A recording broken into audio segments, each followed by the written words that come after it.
This channel does not promote any violent, harmful, or illegal activities. All content provided by this channel is meant for an educational purpose only. একটা বক্তব্য আপনাদের শোনাবো যেটা করেছেন Abhishek Bandyopadhyay. SIR নিয়ে তিনি নাম না করে বিজেপিকে চ্যালেঞ্জ করেছেন। এসআইআর বা এফআইআর যাই করে নাও, তৃণমূলের আসন বাড়বে, 2021-এর তুলনায় বাড়বে ভোট। আত্মবিশ্বাসী অভিষেক। বিজেপিকে বাংলার মানুষের কাছে ক্ষমা চাইতে হবে, বাংলার বকেয়াও দ্রুত মেটানোর দাবি জানিয়েছেন অভিষেক। আমি পিসিআরকে বলবো অভিষেক কি বলেছেন সেটা একবার দর্শকদের শোনাতে। नवंबर में एसआईआर अनाउंस किया, मैंने अगला दिन 24 घंटे के अंदर प्रेस कॉन्फ्रेंस करके कलकत्ता से आपको चैलेंज किया कि आप एसआईआर कर लो या एफआईआर कर लो, कुछ भी कर लो, तृणमूल का सीट बढ़ेगा, तृणमूल का वोट परसेंटेज बढ़ेगा। आज 1.5 महीना हो गया, चैलेंज एक्सेप्ट ही नहीं हुआ। तो डरे कौन है? जो चैलेंज एक्सेप्ट नहीं कर रहे या जो चैलेंज दे रहे? मैं तो दे रहा हूं। डरे हुए वो है क्योंकि वो एक्सेप्ट नहीं कर रहे। আপনারা শুনলেন। এই মুহূর্তে আমার সঙ্গে টেলিফোন লাইনে রয়েছেন বিজেপি নেতা রাহুল সিনহা। রাহুল বাবু, এসআইআর এর সঙ্গে এই যে ভোট বাড়বে না ভোট কমবে, এক দল আরেক দলকে চ্যালেঞ্জ জানাচ্ছে, কেউ ভয় পাচ্ছে কেউ ভয় পাচ্ছে না, রাজনৈতিক দলগুলোর এহেন প্রতিক্রিয়ার আপনার প্রতিক্রিয়া কি? আপনি অভিষেক বন্দ্যোপাধ্যায়ের এই বক্তব্যকে কিভাবে দেখছেন? এর সঙ্গে ভোটের কি সম্পর্ক বলে দেখছেন? পাঠা বলি হয় না, তখন দেখবেন পাঠা কিরকম ছটফট করে চিৎকার করতে থাকে আর লাফাতে থাকে।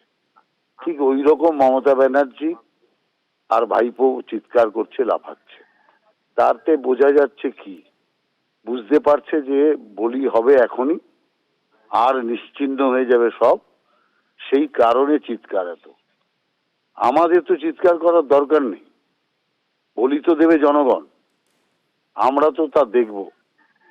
অতএব সেই কারণের জন্য এত চিৎকার কেন?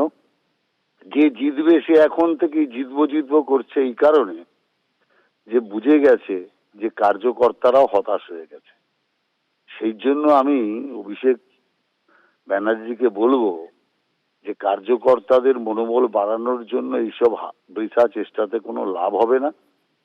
কারণ 26-এ তৃণমূলের বিদায় একদম অবশ্যম্ভাবী। বাংলার সর্বক্ষেত্রের মানুষ চিন্তা করে নিয়েছে যেই সরকার থাকা মানে পশ্চিমবাংলা আবার বাংলাদেশ হবে, এই সরকার থাকা মানে বাংলা সবার পেছনে যাবে। অতএব বাংলা বাঁচানো, বাংলাকে সোনার বাংলা বানানোর জন্য বিজেপি ছাড়া কোনো রাস্তা নেই। আর সেই কারণের জন্যই ভয়ে ভীত তৃণমূল কংগ্রেস এখন প্রলাপ বকছে, চিন্তার চিৎকার করছে। ধন্যবাদ ধন্যবাদ। এই মুহূর্তে আমার সঙ্গে টেলিফোন লাইনে রয়েছেন সিপিএম নেতা সুজন চক্রবর্তী। সুজনবাবু, অভিষেক বন্দ্যোপাধ্যায় বলছে যে বিজেপি ভয় পেয়ে গিয়েছে, তাদের সিট ভোট বাড়বে, এসআইআর এফআইআর কোনো রকম এক্ষেত্রে প্রভাব ফেলবে না। আবার বিজেপি বলছে এসব তৃণমূলের বিদায়াসন্ন আওয়াজ। আপনারা কিভাবে দেখছেন? আপনাদের অবস্থান কি এই মন্তব্যে এবং রাজনৈতিকভাবে?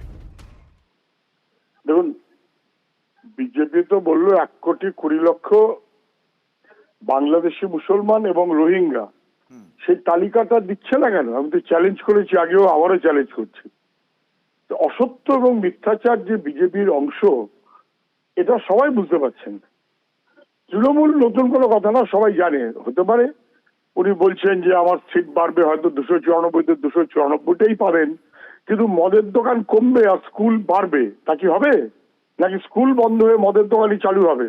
তৃণমূলের রাজত্ব মানেটা কি? বাজারি বেশি না, তারপরে অবিশ্বাস কি গ্রেপ্তার হবে নাকি লোক দেখানো কারবার চলবে?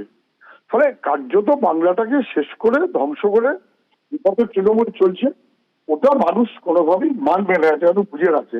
বিজেপি তৃণমূল পারস্পরিক বোঝাপড়া লোকের কাছে ধরা পড়ে গেছে। ধন্যবাদ ধন্যবাদ সুজন বাবু। आप एसआईआर कर लो, आप टीआईआर कर लो, आप बीआईआर कर लो, आप एफआईआर कर लो, कुछ भी कर लो। तृणमूल कांग्रेस का जो सीट 2021 में था और वोट परसेंटेज था, एक सीट बढ़ेगा, वोट परसेंटेज बढ़ेगा। और अगर नहीं बढ़ा तो बीजेपी के नेता जो कहेंगे मैं करूंगा। लेकिन अगर बढ़ा तो बीजेपी को 10 करोड़ बंगालियों के सामने माफी मांग के बंगाल के जो 2 करोड़ हक का रुपया रोक के रखा है वो छोड़ना पड़ेगा 7 दिन के अंदर।